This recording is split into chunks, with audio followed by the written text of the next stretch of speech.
Jackie, you were going to say? Thank you, Mr. President. Grateful for your willingness to sit down and listen to, and just talk today. But I represent the recreational vehicle industry in northern Indiana, Elkhart County. We have 85% of that market. And I'm a defense hawk. I get what you're saying. I get what we're all saying around this table.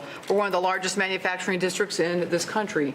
And the problem is right now, even the mere, when we look at balance, when we talk about balance, the mere threat of tariffs right now from some of my folks that are manufacturing right now, they employ some 15,000 people just in my district in Indiana. And one of my guys called me and said the mere threat of tariffs right now has already raised aluminum and steel costs by 25%.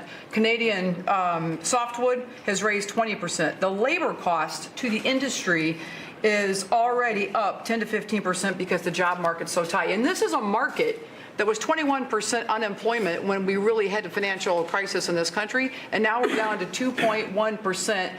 Their concern, my concern, is if we seriously have a balanced effort and be able to keep and retain the momentum in a place like northern Indiana and be fair at the same time, I am 100% supportive of what you do. I would just ask that you look at that balance of what it's doing to current employees and giant growth that our tax reform helped just 2 months ago. But would you have to ask your manufacturers too? And I know some of those manufacturers. They were great to me, and they're friends, and they voted, and they're great people. But you have to ask them one question: when you build your product and you send that big, beautiful product that they make like nobody else, and you send that to another country, how much tax does that other country charge them?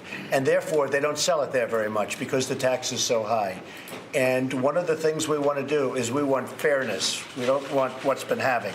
Because you look at it and you do well here, but they come in and they compete with you, and we take their product for nothing, and you want to sell your product overseas, which is probably triple the market for you if you ever could get it. But a lot of our manufacturers have given up. They've given up on that. They don't even talk. I would tell you, Harley Davidson. I was saying, well, what's the story? They were saying it's a 75 and 100% tax. They got used to it for so many years. It's so many years. They weren't even asking me to do this. I mean, I'm doing it for them and others. But they weren't even asking because they've gotten used to it. And your folks have gotten used to it, too.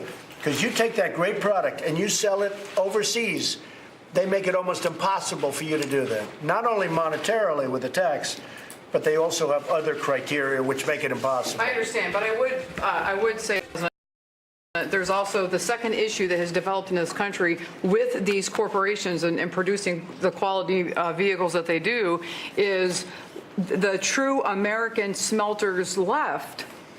And in reference to the costs here, they won't even fill the products of some of these customers because they don't have to, because they got people standing in line to buy. There's so few, right? Good. So if you can't buy the specs, you're out of a job. No, I agree.